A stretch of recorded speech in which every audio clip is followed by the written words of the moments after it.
We're going to add me, remove the tomato, and we are going to be talking about. Let's even get this camera up here a little bit more so, because we're going to be looking this way. Yeah, that should be a little bit better. Got the team behind us over here. Really excited about the way we put that together. Maybe not the most professional, but it looks a lot better than it did before. We learned from it. It's going to be the lesson today, my friends. Living and learning. It's all about that. Living, learning, and there's another L word that gets tossed into the equation. That's right here. Listening skills. That's exactly it. So over the weekend, as you might know, hey, Kurt, you know how to listen, my friend. You know, but as over the weekend, I had a great time again out at the track. That was good. The weather was just phenomenal. Really great stuff. I mean, for beginning of October over here, had 2 days, good weather, sunshine the whole way through. I know it was good weather. The ice cream truck showed up over in Gallatin. Yeah, should remain that way. Got one more weekend of the racing, one more weekend of that to go, and hopefully, oh boy, hopefully we got good weather the whole way through. Saturday, Sunday, big days, really big days, and it has been just an actually incredible year. Really incredible year. We're going to do a whole big recap on that one, as we go forward. But there's still things going on. So how about our lesson of learning and listening? Yeah, that's it. So here's what happens. When you get on the microphone and you speak for 8 to 10 hours a weekend on a topic that you think you kind of know a little bit more. Well, I think I do. On each and every day we pick up stuff. Then again, yeah, you're gonna get a few things kind of out there. Some of the corrections that came forward were kind of funny. One of them had a photographer out there, Matty Wass, who's been doing the photos. And then I mentioned his name, and Cody was out there at the time. Cody's taking photos too. Matty Wass has the photos, the official photographer for the racing out there. So you want to go and get photos from him. I've been there. So I mentioned his name, and then all of a sudden I get a correction. Hey, do you know that's Cody out there? I was like, no, honestly, I never even looked to see who was there. I just want to give a shout out to Matty. So there we go. There was one. So that's listening, learning, and coming to the understanding that everybody's trying to help you do better. So where is it coming from? Maybe that's the question of the day. Not that we should listen and learn. We know we should be doing that. Hey, welcome back there, Kurt. We know we should be listening and learning. Got to go into it with the right attitude, though, because if you get defensive on every comment that comes through, nobody's going to want to tell you. Nobody's going to share their thoughts. Nobody's going to give you that opportunity to improve upon it. But if you understand that you're learning and you accept it with a smile, even maybe sometimes it's like, okay, all right, I got that one. You know what? Then it's good. Then you're going to continue to do that and pay attention to the whole thing. So I'll show you I got a cheat sheet back there. Yeah, not necessarily for this, but for that. So, hey, a big thank you to that one. So Matty Wass for the photos, Cody for out there. And those two guys have been absolutely terrific because I show up with my camera. And I'm like, how come I couldn't get that shot? And I've been accepting their comments without a doubt, like trying to, like a sponge, to try to improve my pictures. So we got photos I'm going to show you here today of some of the photos. I should think of all of them. I didn't get a chance to look at anything. And this is right out of the camera. No editing involved. Some of the photos we took on that one. So there we go. That's number one, listening, learning, that kind of thing. Maybe paying attention to see who the photographer is that's out there. That kind of helps. Mispronouncing names is another one. For those that are the key sponsors, for those that are really the ones that are helping you accomplish whatever it is, make sure you get their names pronounced correctly. That's a big deal. That's a big deal. So phonetic spelling, if you got cheat sheets, cue cards, whatever it is, phonetic spelling is great. So all of those drivers that I butchered your names, my gosh, I'm so sorry. I really am so sorry. Hey, all the cars out there have mufflers. Maybe if they didn't have mufflers and they were louder, they wouldn't hear it. So they wouldn't know. That's crud. All the cars do have mufflers. For one, that's fine. And you want to know something? Regardless of whether they hear it or not, you hear it. And if you're making the effort to pronounce things properly, to get all those facts straight and really get it, and you're doing that, then you know that you are doing the best job possible at the time. May not be perfect. Gosh knows, not perfect. Definitely not perfect out there. This thing too. We've got examples of that. But if you know that you're doing the best that you possibly can at that time, at that moment, with that set of circumstances, then you want to know something, you could sleep well at night. That's good. It's when you come home thinking, yes, Errol, thanks. And you didn't do the best, that kind of thing, because you didn't prepare for it. Well, that's kind of a shame. That is kind of a shame. And I'll give you an example of that. You guys appreciate this. So we had our big tire shootout. This is not my cheat sheet. We had the big tire shootout this weekend. So what I did is this is what happens when we go paperless, right? We use a red car. It's easy to see. You can't really see the writing on there. It's there. But so I tried taking the photos that were put up. This is the big tire shootout. What a great day for that. And so I took the photos, put it there. Then I went to go find the drivers' names for the cars. I should have had that in advance. That was one thing. And then some little tidbits. I guess you can see it better there. Not that it matters what it says, but they're little bits of information that I was going to be able to say when I had the microphone and the cars were coming up. So that was Pete from All American Auto, one of the sponsors that, and a few other ones too. So that was the idea there. Could I have done this better? Yeah, absolutely. Absolutely. I knew in advance I should have had the car model, make, and name there, and then filled in the rest. That was my mistake to do. Now, putting it on a big piece of paper like this, stapling only one side of it, and then the wind blows a little bit. Nope. That was a learning experience. So next weekend is the all-wheel drive shootout. Now, I'm going to be a little bit better prepared for that. So we'll see what we learn as we continue forward. So there you go. You got to go in with the right attitude. As always, listen, learn, accept those comments you get from people, and understand if you're putting the best effort forward or not for you, because you're the only one who knows. Every one of you guys know that, when you're preparing the car or you're preparing your business or you're preparing a client presentation, only you know that you have done the best that you possibly can for that. And then we live with that learning curve. So here's my cheat sheet. And then, by the way, always picking up new terms. Bracket racing completely messed me up. And breakouts, really. So I get the bracket racing thing, right? I understand if you have a car that gets down the track, normally in 10 seconds, it takes you 10 seconds to cover that eighth of a mile. And that's your time. And you're going up against the car, and that car normally takes 8 seconds to get down the track. You would start, the 10-second car would start ahead of the 8-second car, because the goal is for those two cars to cross the finish line, the end, right exactly at the same time. That makes it an even race. Call it bracket racing. Where bracket came from, I don't know. Maybe one of you folks in there can comment as to where the bracket, how bracket got originated. I'm thinking head start. Call it head start racing. I know I shouldn't say that. So anyhow, so 10 car that would take 10 seconds would then get a 2-second lead head start in front of the other. That would be bracket racing. So they, in theory, both cross the finish line at the same time. So whoever did the better race at that moment would wind up becoming the winner. Okay, that sounds cool.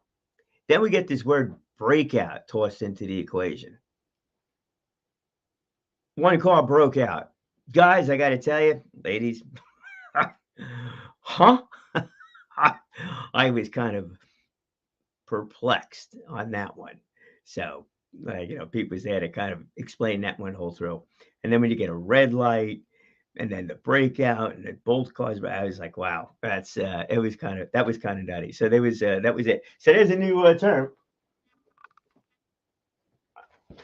I need to add to my oh actually I need to add to the list down here, right? So I got staging lanes. This has been my little dictionary here. Staging lanes, this one you can read. Staging lanes, water box, ready line. Haven't used that term a lot. Ready line, pre-stage, stage, overstage. I don't think I've used that one either. Beams, that I've been sticking in over there. Out of the box, nope. Center line, luckily, I haven't used that, but everybody's been staying where they're supposed to stay. Breakout was another one there. So we're going to try this. So next weekend, I'm going to try to use all of these words here. I'm going to make this thing a little bit neater. Maybe I'll sit there with my pen and check off every time I do. So my Toastmaster friends, right? So here's like the reverse. Inside of Toastmasters, we count filler words.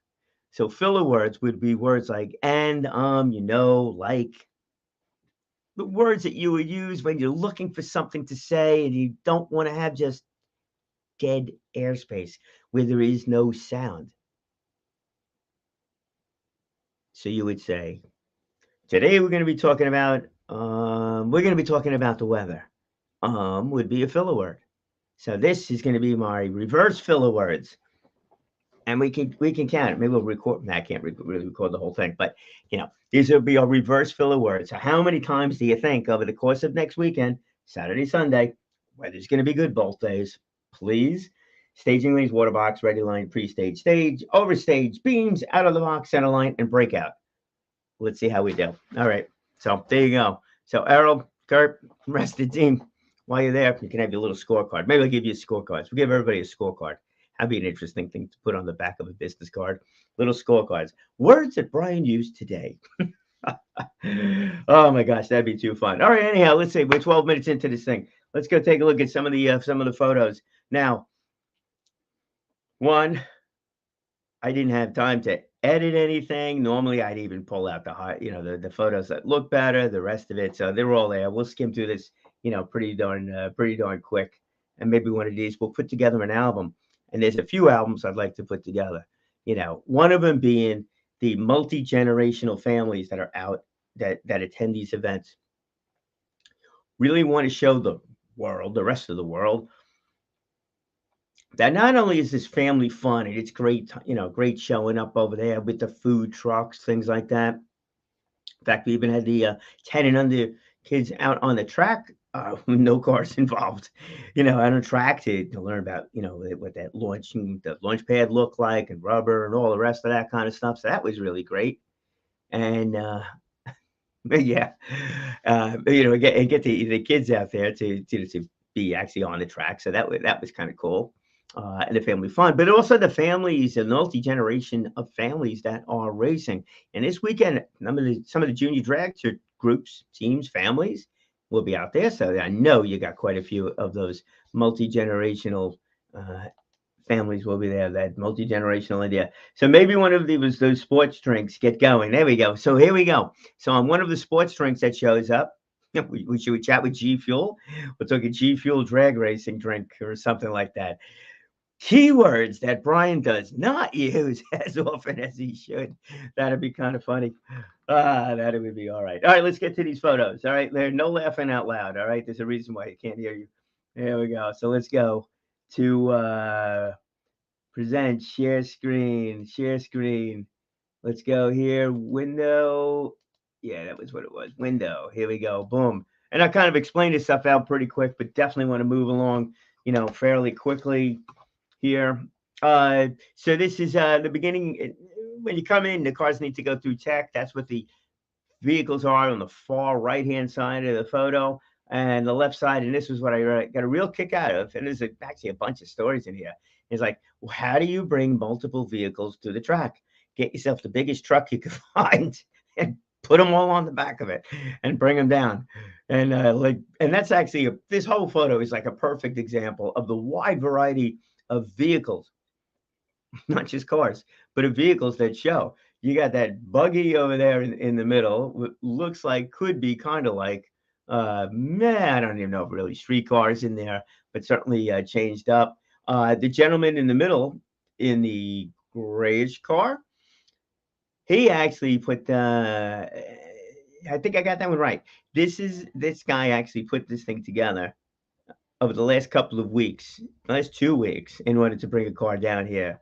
And that was great. And then obviously the white car that's back there too, which just sent through tech. The guys all the way on the right, those are our folks doing the inspections. A full-blown street car. So, they're all out there. All different kinds of cars are there. All right, then we took a, let's see, photo a little bit closer up. That would be Mike's car. Trying to get a little creative in that respect. There you go, Joanna and team. A little bright on the photo there, but she got a bright smile each and every day. This one, the aperture value on the camera, trying to get used to using that. So we got it there, back of John's back. And this is at the driver meeting. That photo came out pretty good. There we go. And I think that was one I wanted to be using someplace, that kind of thing. So I'm trying to get used to the aperture value. There's Joanna up front. Aperture value and also time value on the camera. That's been my focus here with the camera side of life. Let's see what else we got. Some of the truer race cars showing up. You're probably not going to find that in the parking lot. And doing the burnout. There we go. So we got the car clear. Tires were moving a little bit. That's why I got a little bit of a fuzz in there. And I think if I increased the shutter speed, that would have been a little bit better. One of these days, actually, I did just join a group. Here we go. This is probably a quicker shutter speed, not to go through that. But I did join a photography group. This way we could take a look at the photos and figure out what we did right or wrong. Believe it or not, man, that is a regular license plate. Oh, yeah, that's what I was going to say. That's a regular car. That's a regular license plate. You might see that that vehicle tooling down the street. At speed limit, of course. There we go. And everybody's taking photos across the way. That's actually not a bad photo, if I might say. There we go. You are looking at a 1970 Bronco here. That car is, oh, it's a shame that's not a better photo, but that thing is in immaculate condition. And you got to see the vehicle that he came along with. There we go. This one's for John. Grand Performance. One of our many sponsors at the track. Some of our key sponsors at the track. That one is a much better photo than that one. So here, should really focus on making sure that wording was correct. Buggy, that's called a blurry buggy. That's called a clean buggy. There we go. That one's all right. Again, that's that aperture value thing. So this one, I probably have no idea what I did wrong, but whatever. There, my friends, that was the vehicle of the day. Again, not clear. Hold on, I got a couple. That one's better. That one might be bestest. And that one, well, we'll stay with that one for now. Again, this is the aperture value. So the car or everything at a certain distance is supposed to be in focus.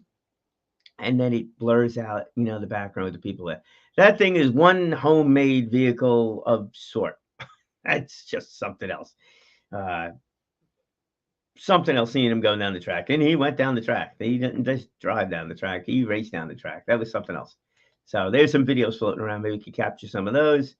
Another just regular car. Another blurry.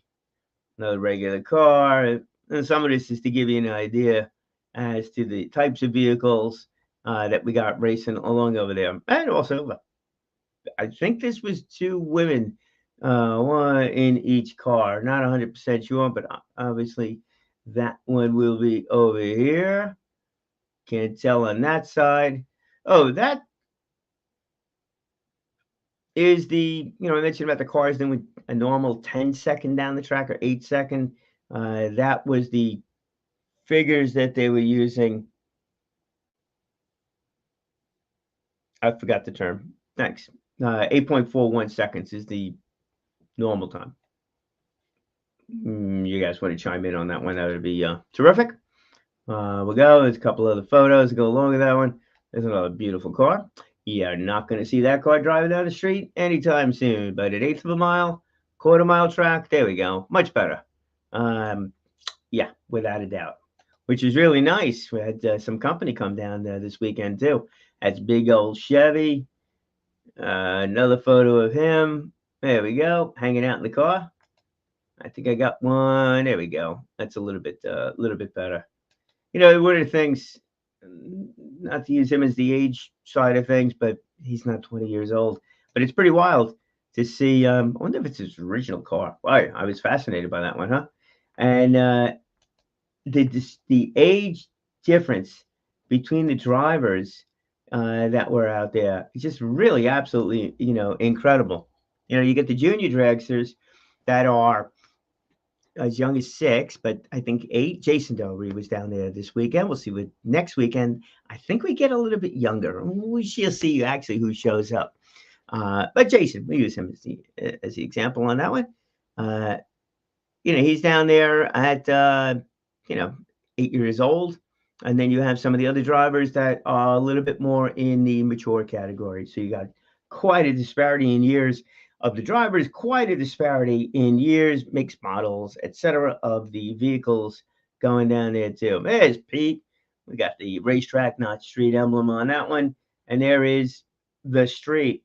All right. Hey, there's me looking for a new profile shot. One of these days I'll learn how to open my eyes.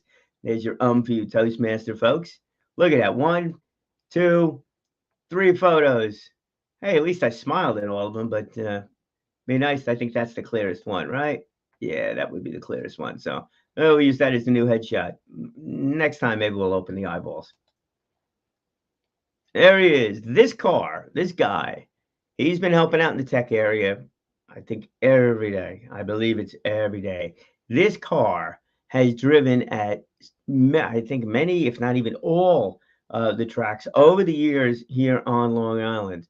And you can see on the stickers back there that he's got all around, which you're probably not going to be able to make that stuff out. But this is what it looks like when right at the beginning area. He's in the water box area with that car. That's the staging lanes that are on the right-hand side behind where that pickup truck is. That pickup truck's got its own set of stories as well.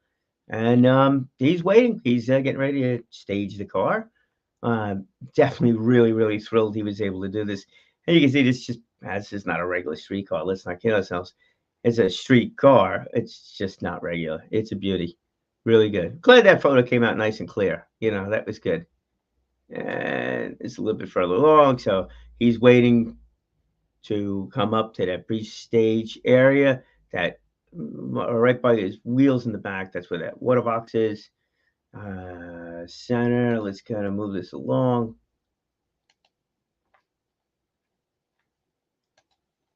He's moving forward. Hey, there's the tower. I spoke to somebody yesterday. Right? She's out there, and he's like, "So where's the tower?" I was like, "It's right there. It's Steve's shack. It's that bus, that's there. That's where we do it from." And oh, by the way, I'm on the outside. You see underneath the NHRA sign. This is an NHRA sanctioned event, by the way. That's my computer for the announcing material. The announcer's website is there, or announcer's page is there. So that's where I'm reading everything. And that's Steve and Susan. Steve is up in the shack. That's Steve's shack. Susan is down below at trackside. And there he is. We got to move this along. Damn, I was fascinated there. There we go. I think that's going to be the keeper photo, as it goes. There's Pete over there to the right. His car, everything is blurry because, the only thing that matters is that car. That car, that driver. Big part of the whole thing. Just great. All right, here we go. Step back in history. Got our 2 vets going against each other. And that was a beautiful sight. I couldn't tell you who won. Didn't make a difference. It was a beautiful sight. A couple of different photos that went along with that. That one blurry in the beginning. That's not too good. So I think that will be the picture to keep. And there we go. We go back to the experimentation side of things. Blurry, should use the best shutter speed. That one's a little bit better. Here you can see too. So the light is just gone green. He's just getting going. And you can see the tire right here, the wrinkles in the tire. I'm sure there's a technical term for that one too. But it's a lower tire pressure. This way they get more grip. And I had a conversation with somebody as to how that whole thing worked. And I could tell you, it's quite the math problem. If you remember math back in junior high, high school, elementary, college, whatever it was, and they gave you one of those word problems, if the train from the west is traveling at 50 miles an hour and the train from the east is traveling at 70 miles an hour, and there's 100 miles in between, how fast will they get there? You want to know something?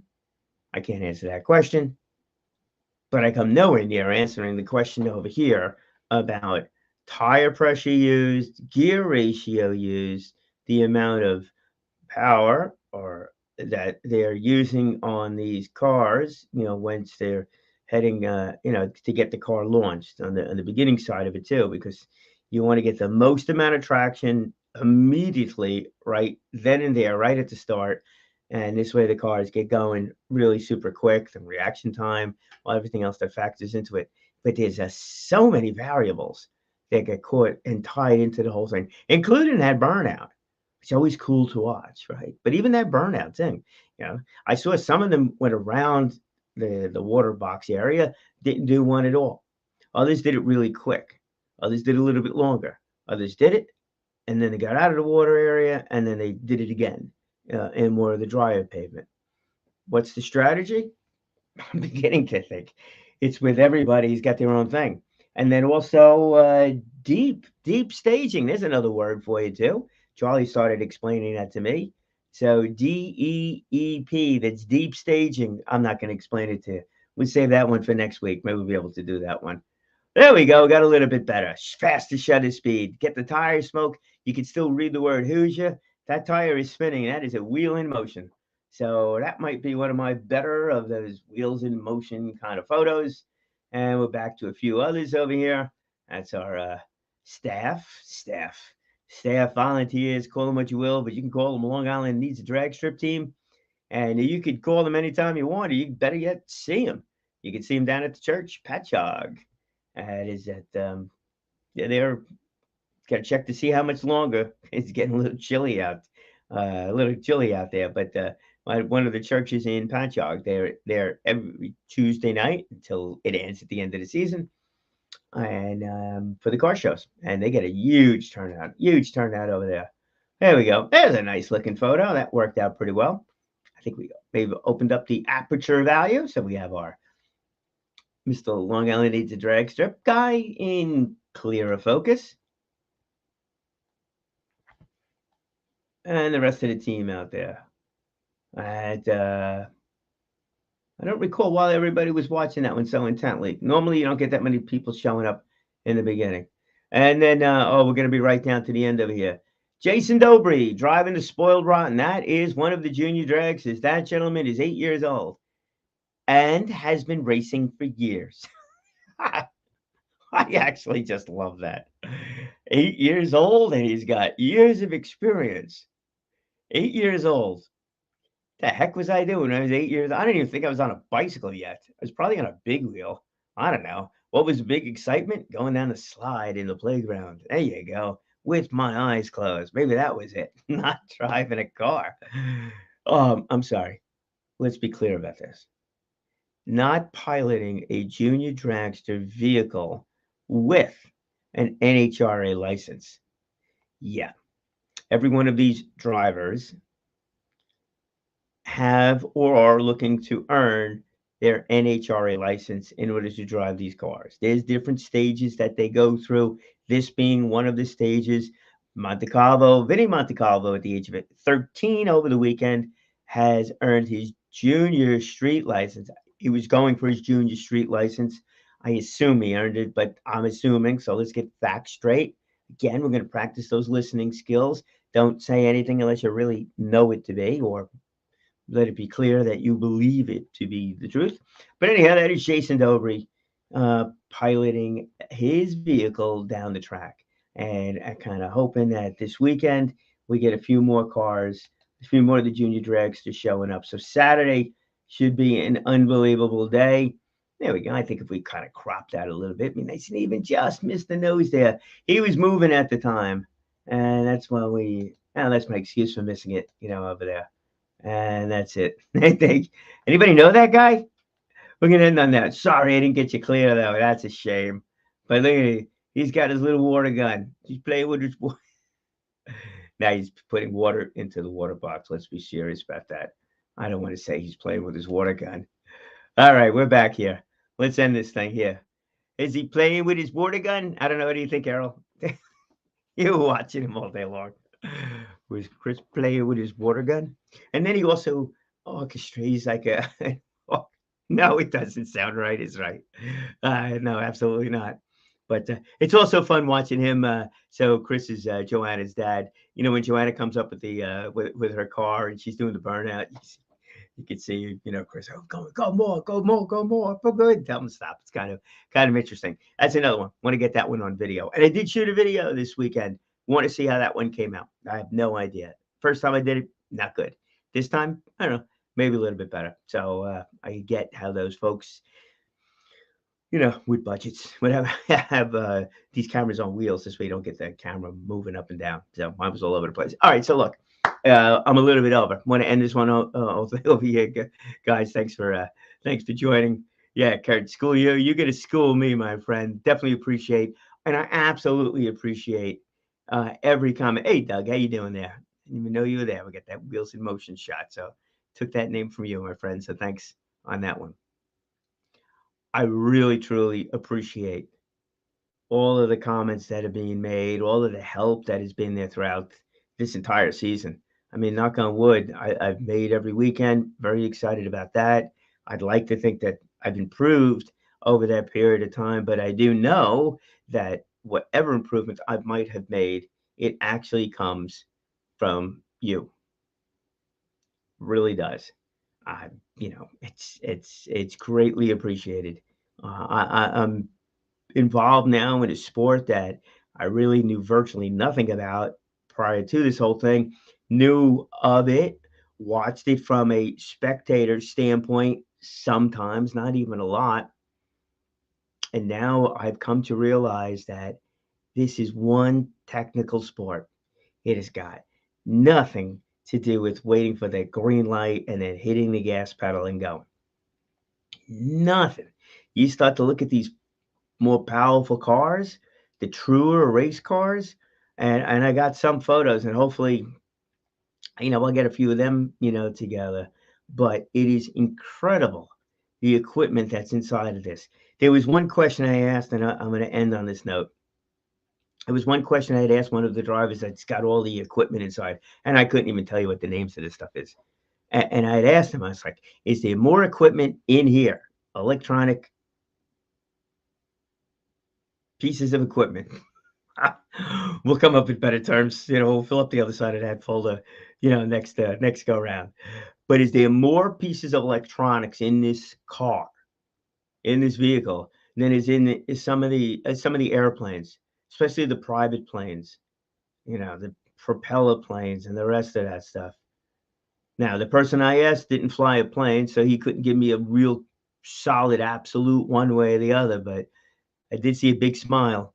So my guess is, if it's not more, it's definitely the equivalent of, without a doubt, the learning curve that goes into this whole thing has got to be kind of immense. And I wonder, I know NASCAR's got these the simulator racing, and you're able to do that online over here. I wonder if it's the same thing with the drag racing. Now, it's one thing to do it with a car, just car automatic transmission. It's another thing to do it when you start shifting gears. Another thing to do it when you're really into a whole different category. That'd be kind of fun to go and see and do. So maybe, just maybe, we'll see how that one comes along. Could be another career possibility for someone in the world of STEM. Yes, maybe someone could program something like that if it doesn't exist. And you got another career possibility, another vocational trade that has become because of that catalyst of a racetrack, a motorsports park, a racing facility right here on Long Island. Wouldn't that be a great thing to see?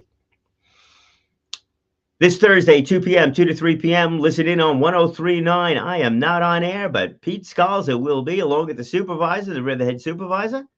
And they're going to be on Long Island Patriot Radio. They're going to be a live broadcast from 2 to 3 p.m., 1039. Or you can listen at JVC Broadcasting. I'm going to put up an event on that one. This way you can join the event, and then you can listen in and you get reminded of the whole thing.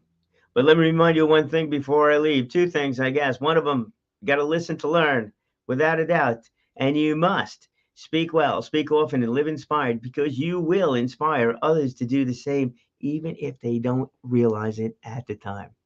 Have an incredible day. Talk to everybody again tomorrow here on Tomato Talk, top of mind, advancing through opportunities.